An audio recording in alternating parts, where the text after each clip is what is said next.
ఆయన తల్లి బ్రాహ్మణ్, తండ్రి దళితుడు. బ్రాహ్మణ తల్లి అయి ఉండి కూడా దళితునిగా చూడబడుతున్నటువంటి వంశీకృష్ణ చెందినటువంటి ఆవేదన అంతా ఇంత కాదు. ఈ కులమైనటువంటి ఈ కుళ్ళును కూకటి వేలతో తీసి పడేయాలి, ఇదంతా ఎంత దరిద్రంగా ఉంది అని చెప్పడానికి కులం నన్ను పుష్కరాలకు కూడా రానియని స్థాయిలో ఉంచిందని చెప్పి ఒక యంగ్ డైనమిక్ మంచి పర్సనాలిటీ, భవిష్యత్తు రాజకీయ నాయకుడైనటువంటి వంశీ బాధపడాన్ని యావత్ సమాజం జీర్ణించుకోలేకపోతుంది. ఇవన్నీ మంచి క్వాలిటీస్ ప్రజల్లో కలిగి ఉంటాడు. రాహుల్ గాంధీతో కలిసి ఉంటాడు.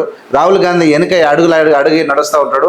అలాంటి వ్యక్తికి పుష్కరాలలో, తన జిల్లాలో జరుగుతున్నటువంటి పుష్కరాల్లో స్థానము కలిగించకపోవడానికి కులకే కారణం.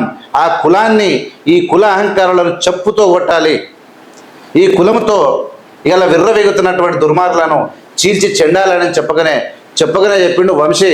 తన బాధను, తన ఆవేదనను మనసులో దాచుకొని, కడుపులో దాచుకొని మాట్లాడినటువంటి తీరు ప్రజలకు అందరికీ అర్థమైంది.